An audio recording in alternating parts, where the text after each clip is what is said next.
Welcome to the very first episode of the Skeptics News Network, SNN. Damn, I really got to work on a title for this.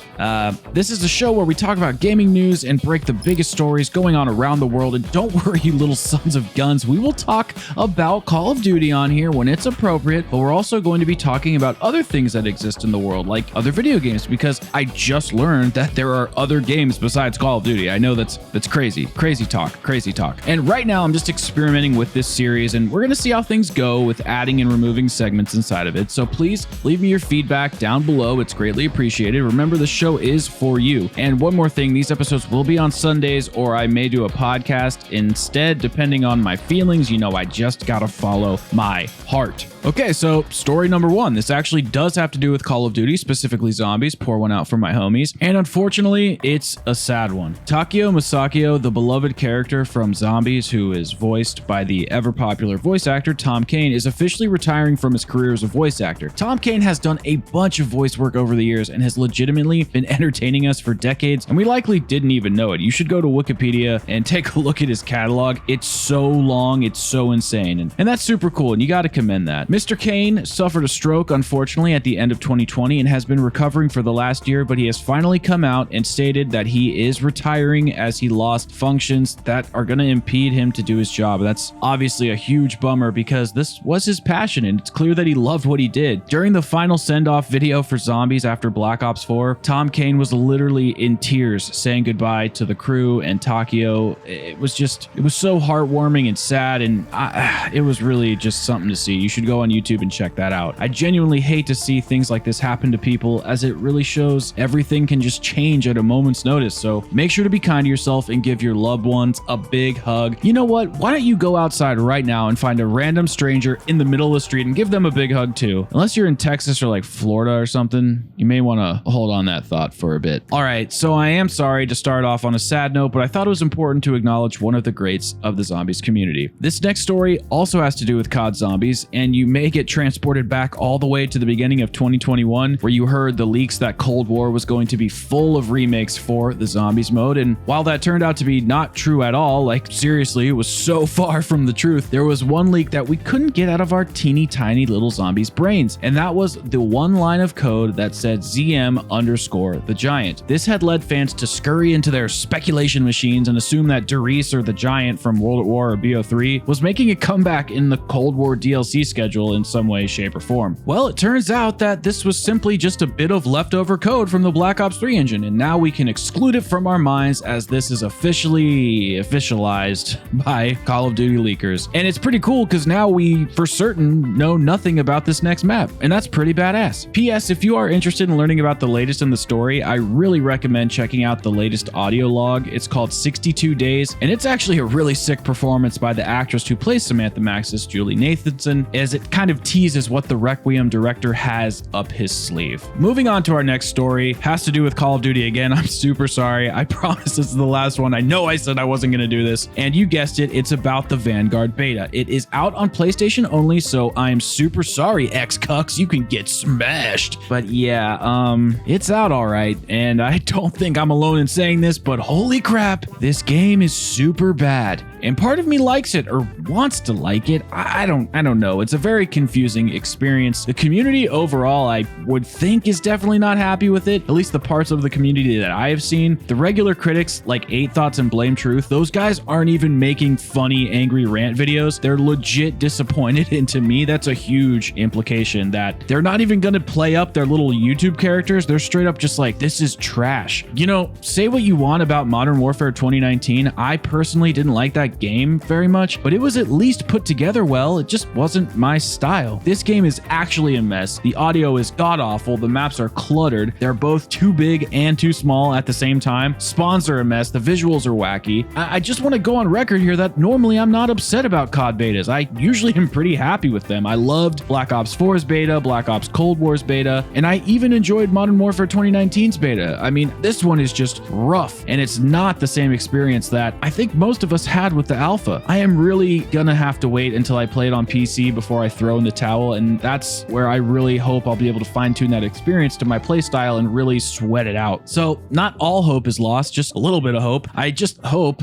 for lack of a better word, that Sledgehammer can pull this off in time for launch, because right now it's not looking good. All right, so this next story has to do with a little small startup company called Sony. You may have heard of them. They recently came out with a new console called the Scalper Station 5. You can pick yours up for around 10,000 American dollars at StockX, or many of the other platforms decide to screw you over.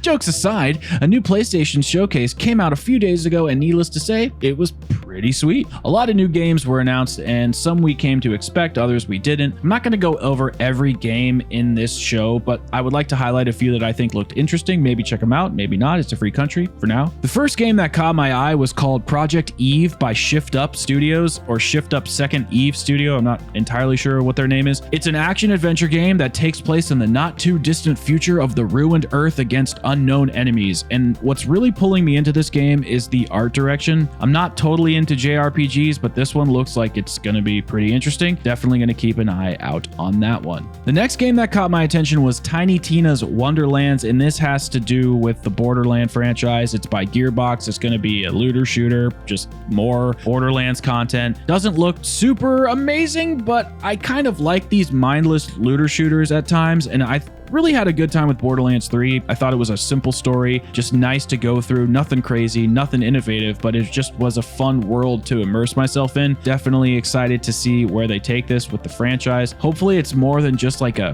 DLC expansion pack, which is kind of the vibe I'm getting. I think they've claimed in the past that it's going to be more than that. It's going to be its own unique world, but just part of the Borderlands franchise, so I guess we'll just have to wait and see. The next game that caught my eye was the Alan Wake Remastered reveal, and I have never played this game, and I had heard that it was probably going to be coming out through leaks before this PlayStation showcase actually aired, but I don't really know anything about this game. I just hear how amazing it is, so I've been kind of staying out of the news regarding this particular franchise just so I can go into it fresh, and if it's as good as people say it is, then I'm super hyped for this one. I'm hoping to go into it with the same fresh pair of eyes that people had all the way back in the early 2000s or whenever it came out, because I don't know, you just don't really get that experience like you used to back in the day when you were a kid. Now, this next set of games that caught my eye is interesting to me because I am not a Marvel fan at all. I don't like superhero movies. I don't think they're very fun. They're okay.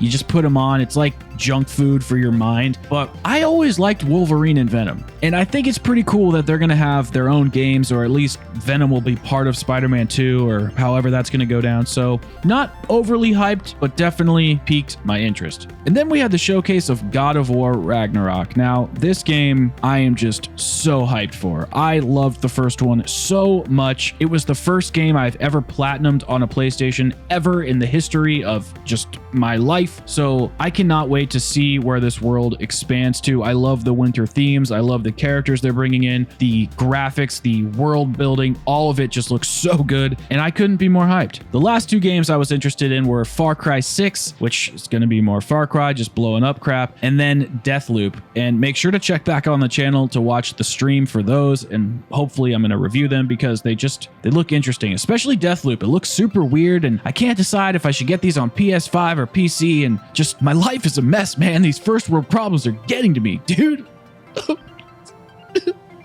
So make sure you tune into the channel for those streams when the games come out, that's pretty soon. Story number 5. And this is a little ironic because we're talking about the PS5 and the showcase regarding GTA 5. This is pretty spoopy if you ask me. The reason this story is in its own slot and not in the last segment is because this article from IGN is just too funny to pass up. GTA 5 Enhanced Edition for next-gen consoles was revealed at the PS5 showcase, and IGN did a write-up about how nobody gives a damn. And I gotta say, I'm right there with them. When I saw this reveal, I remember thinking, what the hell, Rockstar? You've released and re-released and then remastered and updated and DLC'd the shit out of this game. We get it. Enough. We're over it. Lo and behold, IGN and the internet at large felt the same way, and I'm so glad I'm a master of emotion and can perceive the trends of the internet and the world at large, which is why I choose to be a zombies YouTuber and play the stock market simultaneously, launching my career further into the world, farther than any man has ever gone before. All right, cringe cringe jokes aside, do you guys remember that crazy lawsuit that happened between Apple and Epic earlier this year? For the record, I just looked up the start date of the trial and the lawsuit in general, and it was in May. May! How has this year gone so fast and slow at the same time? I'm literally amazed. Anyways, there has been a ruling by Judge Yvonne Gonzalez Rogers, and according to a bunch of media outlets, for this I'm using NPR and Bloomberg, Apple has to alter the rules of their store for consumers by giving developers the tools to provide alternative payment options. I'm not exactly sure what that means. I'm going to give an opinion about it in a second, but let's just continue. The Apple tax, which is a term that has been coined by developers in the tech space, is still in play, which is 30%, and that's pretty high, and it has not changed, nor will it be changed. Well, at least we can assume that it won't be. Epic also had to pay all of the damages that it caused by breaking Apple's TOS that they agreed to and obviously broke, which is fair, I suppose, but I don't think that's really going to affect Epic in any way, because it's only $3.6 million. Founder and CEO of Epic Games, Tim Sweeney, went on record stating that this ruling is not a win for developers or customers, and I guess it all depends about perspective. In reality, Apple still gets to charge what they want. I guess we as consumers will just have some different options as to how the money flows through Apple's ecosystems. Maybe we can give more to developers. I'm not really sure. This is very confusing. There's no clear guidelines as to what Apple has to do from a consumer standpoint. The developers will probably share more with us as time goes on. And if you are interested in checking this out any further, there will be links below. Our final story. We made it, boys. And if you stuck around until the end, why not give yourselves a pat on the back? Because you have what the kids of today say, Mega Chad energy. And while I'm almost certain that's a bad thing, making it to the end of this video isn't. So thank you. Self-adulation aside, we need to talk about China. China. China. China. China. China. China. China. China. China. China. As you now may know, China banned video games, or I guess a better way to put it is severely restricted the ability to play video games for children. Basically, they can only play for 3 hours a week on the weekend. This has to do with the fact that they are addicting and super awesome and all that stuff, you know? So, I don't know. Can you really blame them? No, I'm just kidding. This is awful.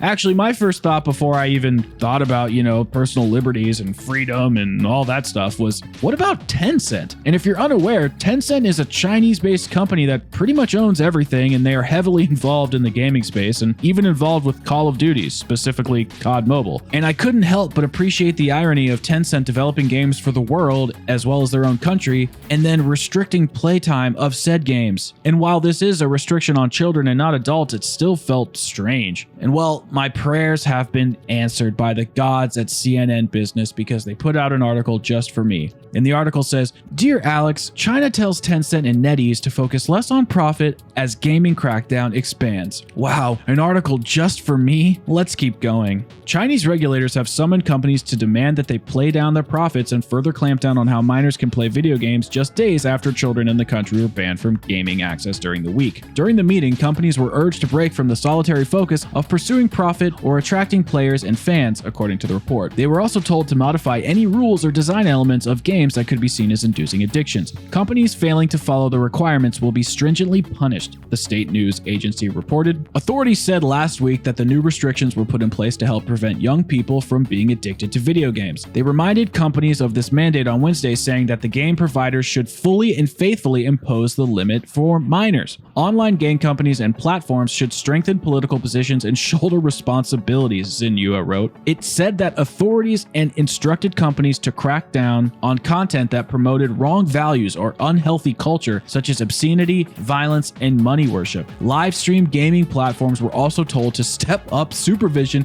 including banning large rewards for underage players. Companies were heeding the warning. "We believe in healthy gameplay and take very seriously the physical and mental health of minors," Tencent said in this statement. "We appreciate the guidance and instruction from the relevant regulators and will work hard to be in full compliance with all rules relating to youth game addiction and content regulation." Now, I'm pretty sure that Tencent has worked with the government very closely in the past, so I'm not sure I'm really buying this. If they take mental health seriously and they really care about their people, then you can call me Winnie the Pooh. Okay, guys, well, that's going to do it for episode number 1 of the Video Game News Show. I will be sure to see you guys next Sunday with either episode number 2 or a super duper awesome podcast. Oh yeah, and if you enjoyed this at all, please like the video and tell me why. And if you didn't, then please dislike it and tell me why. And if you really, really liked it, then hit the subscribe button and turn on notifications. And if you really, really hated it, well, you're probably not even here anymore, so what am I even talking to you about? I wish you all a happy